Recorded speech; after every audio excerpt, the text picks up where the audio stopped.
Olá a todos, sejam muito bem-vindos à Taverna. No vídeo de hoje iremos fazer uma tour pelo Bitcoin, e então eu irei dizer como eu conduzi as minhas operações nesta semana. Bom, muitas pessoas pensam que o que faz elas perderem dinheiro é a tal da ganância. Não é? É muito comum você ouvir as pessoas dizendo: eu estava indo bem, não é? Mas aí eu arrisquei demais, né? Fui ganancioso e acabei perdendo tudo, ou bastante. Bom, para essas pessoas que sofreram a perda naquela situação, realmente parece que foi a ganância o fator que causou tudo aquilo, mas não é verdade. Dá para ver isso até pelo modo como elas contam, né? Quer dizer, eu estava indo bem, no que se refere a mim, está tudo certo, tudo bem, mas o que aconteceu é que veio um fator externo e atrapalhou tudo, né? Então, isso quer dizer o quê? As pessoas perdem porque elas querem estar certas. Como eu expliquei no meu vídeo anterior, as pessoas têm uma tendência a criar um universo paralelo, onde lá elas possam fazer as regras ao invés de segui-las. Então o que faz as pessoas perderem dinheiro é que elas insistem num palpite que elas dão, um palpite que a realidade vai mostrando que está errado, mas elas não dão ouvido para isso e por isso perdem. Então, por exemplo, vamos pegar esta previsão que eu divulguei no meu Instagram, que é um itinerário do Bitcoin. Se dermos um zoom nesta parte aqui, teremos este primeiro itinerário que eu estou apresentando. Nós passaremos em detalhe essas operações que estão marcadas aqui, mas vamos começar apenas com o itinerário. O que o itinerário diz? Bom, sairemos deste nível de 110, 109 e iremos para 117.800. O gráfico fez isso? Não. O gráfico parou aqui, 116, e não só não avançou mais, como voltou para o nível inicial. O que temos de concluir? Está errado. Aborta a missão. Não é isso o que irá acontecer. Mas era um gráfico tão bonito, né? Uma previsão de 1 mês e meio à frente. E já vamos descartar na primeira semana? Exatamente, temos que dançar conforme a música. E o que seria dançar conforme a música nessa situação aqui, nessa ocasião? Bom, tinha um outro itinerário que era queda, depois queda,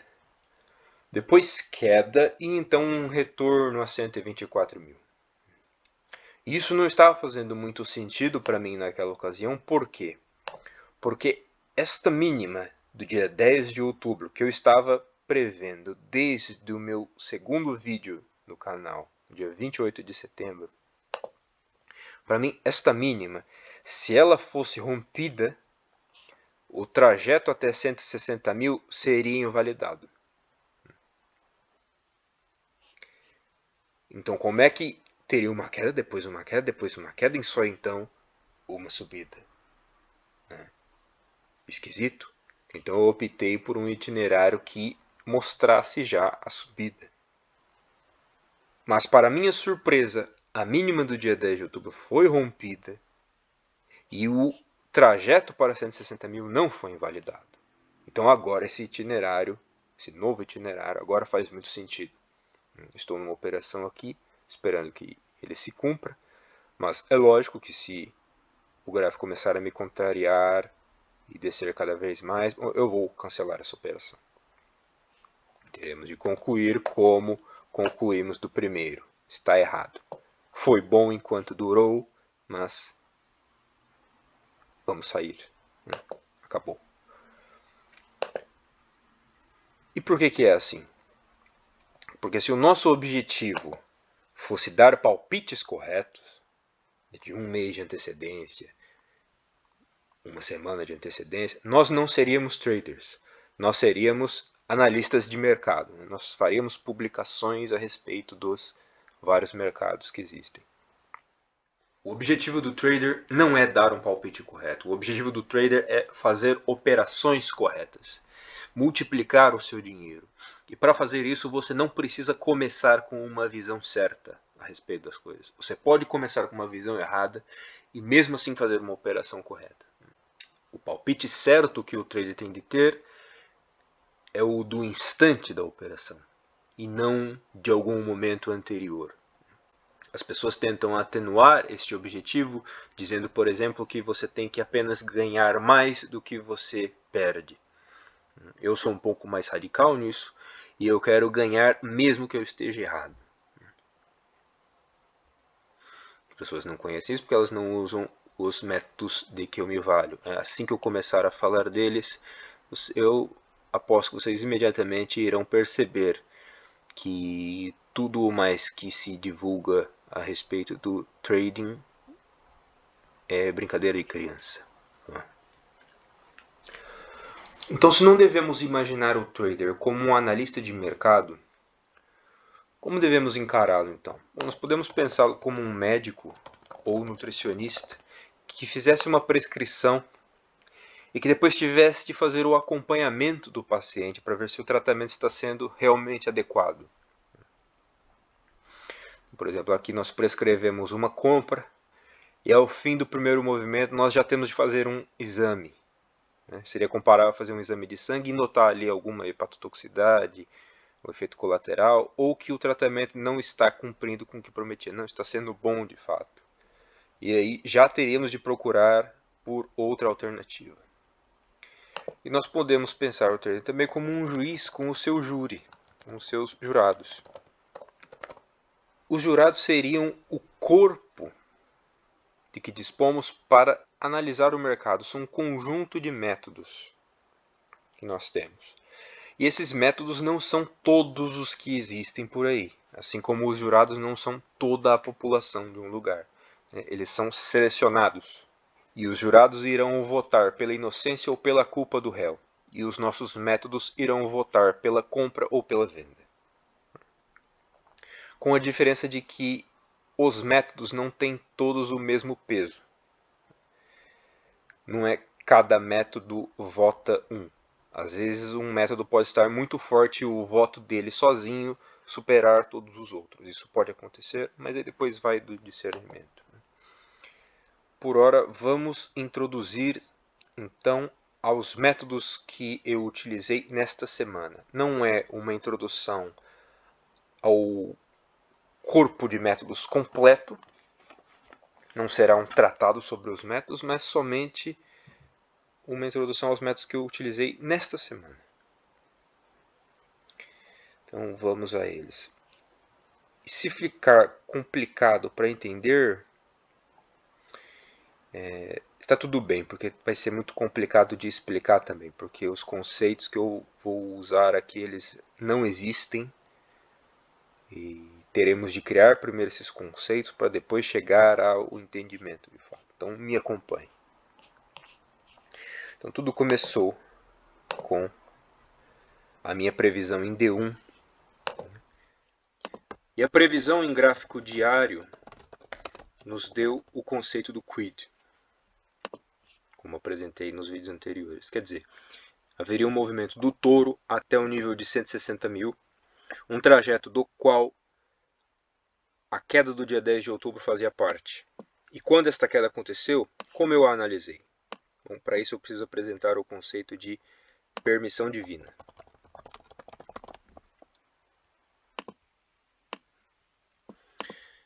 Se vocês notam nos vídeos que eu fico parando toda hora, é para verificar algumas operações e aconteceu uma coisa muito interessante que eu vou falar agora. Deixa eu... Aqui. Este nível de 107 mil. 107 mil. Certo? Esse aqui. Foi exatamente um nível dessa rejeição que acabou de acontecer, de uma operação que eu fiz agora.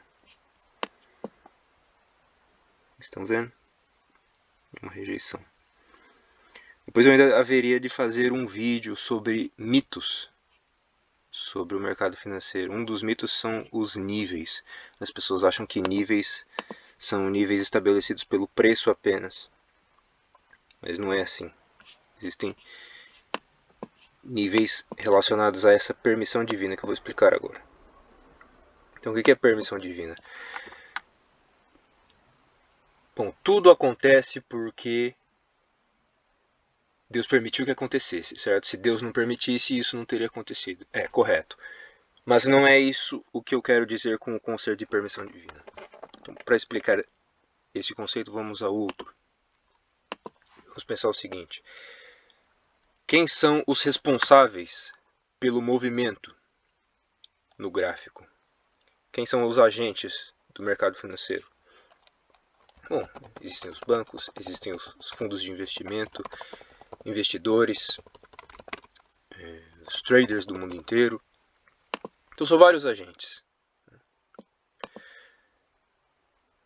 Mas no fim das contas, não interessa muito saber o que cada um deles quer, não é verdade? Porque só vai existir um gráfico. Entende? Por exemplo, se você pegar fazer uma análise de um banco em Nova York e você descobrir que o interesse dele é que o preço chegue a um valor bem alto, por exemplo este. E você descobriu o plano. O Banco de Nova York quer que isso aconteça. Mas aí você esqueceu de analisar, por exemplo, que esse período aqui era um dia de feriado num lugar muito importante da Ásia, por exemplo, Hong Kong. E no dia seguinte, quando Hong Kong volta das férias, o que acontece? Acontece isso.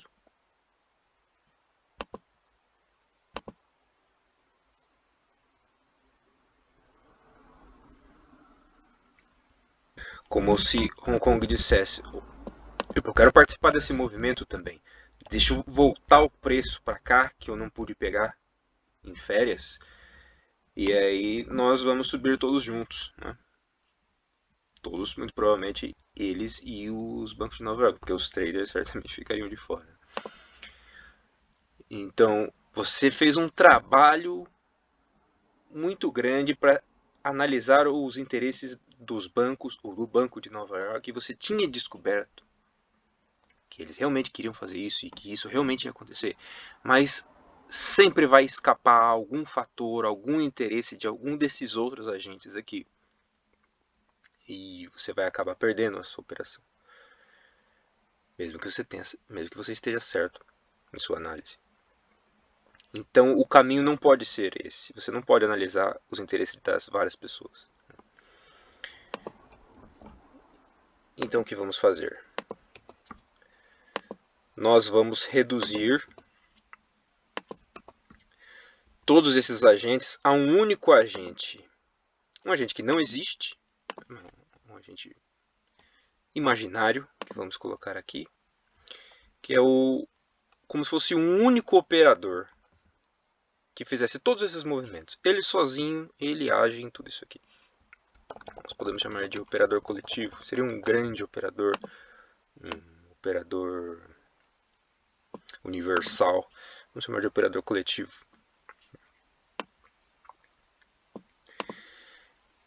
Então, tudo o que acontece agora, você pode analisar como uma intenção de um operador coletivo. Vamos colocar assim. Certo? E imaginando que esse operador coletivo seja uma pessoa, ele tem uma liberdade humana.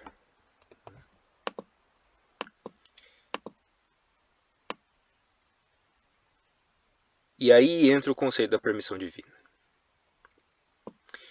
Então, a permissão divina é sobre um conjunto de possibilidades que essa liberdade irá escolher.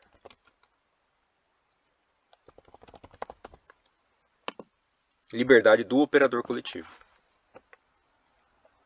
Então, por exemplo, este preço de 107 mil era um preço permitido divinamente. Mas como assim? Se chegou nos 107 mil, é um preço permitido. Então 107 e que número está aqui? 107, 480 também era da permissão divina, porque ele também aconteceu? Não.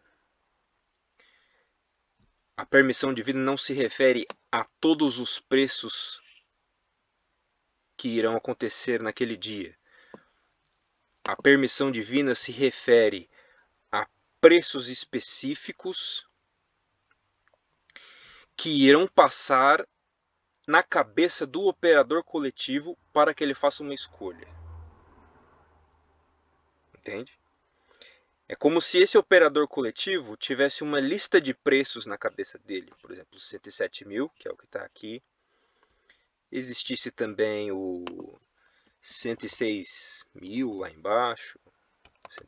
104 e 550. Uma lista de preços que passasse na cabeça do operador coletivo. E todos esses preços são permitidos por Deus. E quando chegasse nos 107 mil, o operador fizesse a escolha. Aqui eu vou comprar pra caramba. 107 mil, esse é o preço que eu escolhi. Bum. Entende?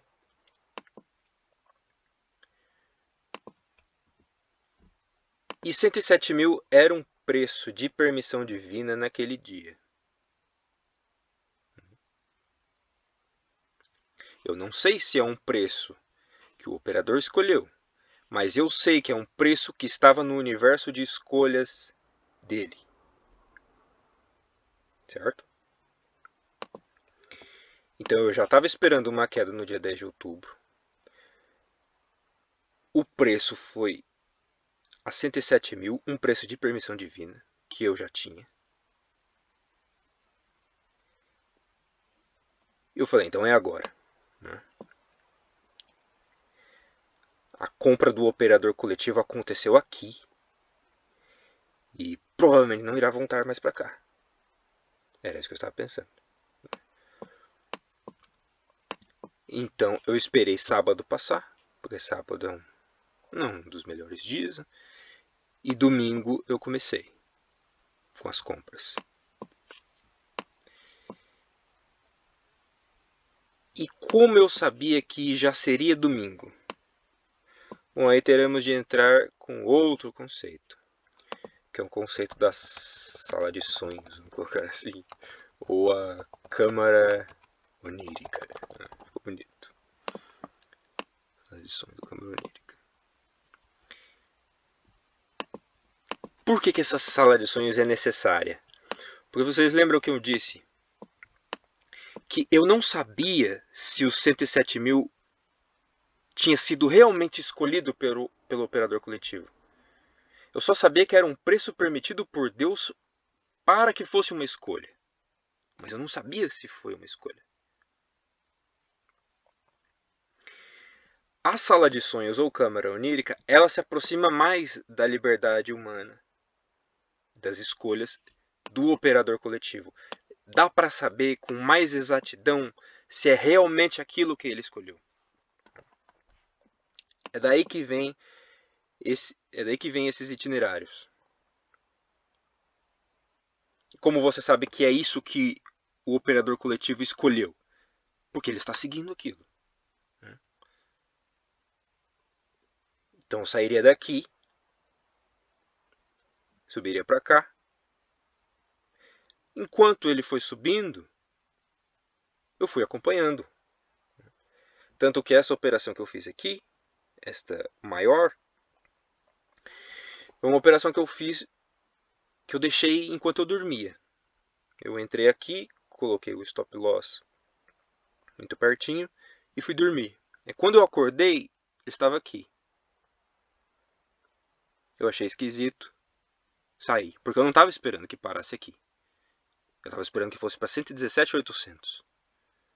Então eu pensei, é bom garantir isso aqui, sair e se ocorrer a subida novamente, eu entro novamente para 117.800.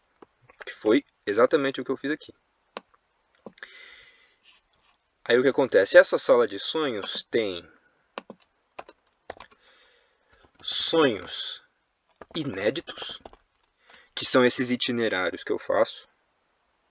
Por exemplo, esse aqui foi um sonho inédito. É uma sala de sonho em que eu entro, imagine assim, e lá ficam passando imagens.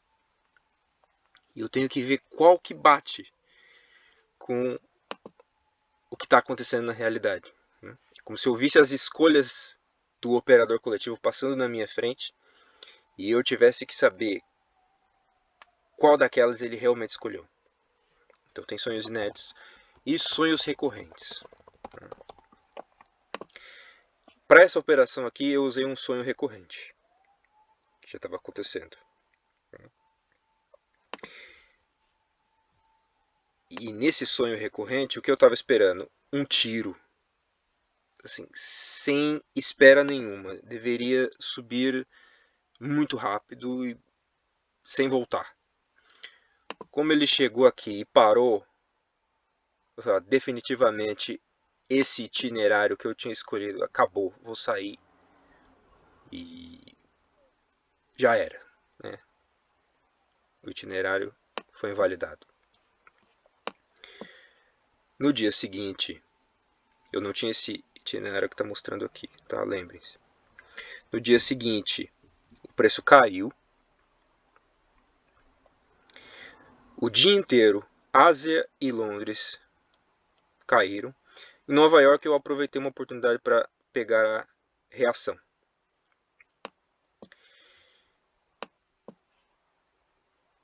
E notem que eu fechei muito cedo. Qual foi o meu critério para sair? Bom, nenhum em especial. Eu fui dormir e fechei a operação. Por quê? Porque eu não tinha esse itinerário me ajudando desta vez. Aqui eu tinha o itinerário me ajudando que dizia para mim que ia a 117.800. Já aqui eu não tinha esse itinerário. Eu entrei só com uma reação mesmo. Momentânea. Então eu entrei e saí. Certo? Mesma coisa nos outros dias. Aqui foi uma grande operação. Você podia fazer vezes 3 o seu capital. E muito rápido, foi muito rápido mesmo. Certo? E agora estamos nesse pé. Vamos ver se isso irá se cumprir. Mas ficou claro esse conceito de permissão divina, esse conceito de liberdade humana. Então, imagine assim, se você tivesse de rastrear uma pessoa na vida real, vamos colocar assim, uma pessoa aqui, tem uma pessoa aqui, e você você tem que adivinhar para onde a pessoa vai. Então aqui tem uma padaria, aqui tem uma escola do filho,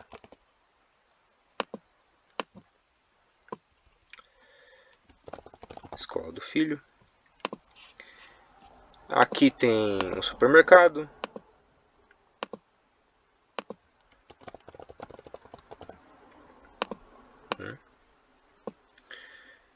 e aqui tem uma festa.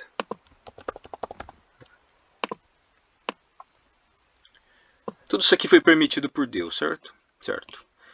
Agora, se tivesse aqui um bar em Urano, coisa totalmente impossível.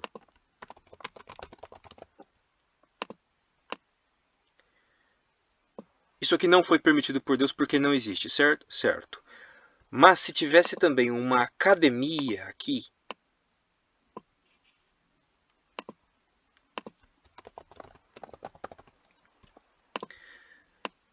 vamos dizer que a academia, mesmo que ela existisse, ela não estaria na permissão divina, porque essa pessoa não vai na academia. Ela nunca foi, não planeja ir, não vai nunca. Então, por mais que a academia exista, coisa que o bar em Urano não cumpre. Por mais que a academia exista, ela não entra na permissão divina, porque não existe essa permissão para essa pessoa, certo? Então, se você visse essa pessoa caminhando para cá, você não ia ter dúvidas de que ela iria para a festa, porque nesse caminho só tem uma festa e a academia. E a academia não está na permissão divina. Então, certamente ela vai para a festa. O problema do mercado financeiro é que esse operador coletivo que está movimentando o gráfico, ele é como uma pessoa que soubesse que está sendo seguida. Então, o que ele vai fazer? Ele vai vir para cá, para você achar que ele vai no supermercado. Aí ele vai voltar, para você achar que ele vai na padaria. Aí ele vai vir para cá em direção ao bar em Urano, que muitos traders acreditam que o operador coletivo irá alcançar. E de repente, ele vai para a festa.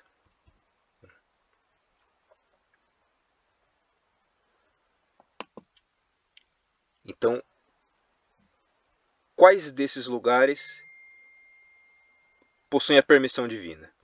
Eu vou colocar em vermelho o que não tem a permissão divina. Aqui. Esses dois lugares não são permitidos por Deus. Um porque não existe mesmo, e o outro porque não está permitido para aquela pessoa. Não existe a possibilidade daquela pessoa fazer aquilo. Agora, no campo das liberdades, das escolhas, nós temos de saber, por exemplo, que este dia é um sábado à noite. Certo? No sábado à noite não existe padaria. E não existe escola do filho. Sábado à noite essa pessoa só pode ir para o supermercado ou para a festa. Então esse blefe que a pessoa tinha feito para cá, em direção à padaria ou à escola, já não te afligiria. Porque você já sabe que não faz parte da liberdade. Quer dizer, com o sonho, a sala de sonhos, você identificou que não tem como ser não tem como ser padaria ou escola, perdão. Porque na sala de sonhos só estava passando a imagem do supermercado e da festa, supermercado e festa, supermercado e festa. Não estava passando ali padaria, escola. E quando ele fez esse movimento, quando o operador coletivo foi em direção à padaria e à escola, você já sabia que era um blefe.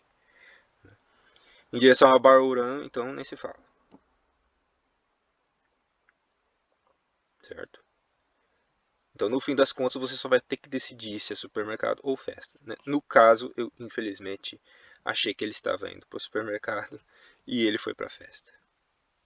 Mas, muito importante, não houve perdas. Né? Esse é o mais importante. Assim que o preço de 117.800 não foi atingido, demorou um pouquinho, eu já anunciei nos meus stories no Instagram que eu já não estava gostando do que estava acontecendo e depois eu fiz um segundo story falando que Hamlet estava certo, né? Algo de podre havia na Dinamarca. Então, esse foi o vídeo de hoje. Muito obrigado.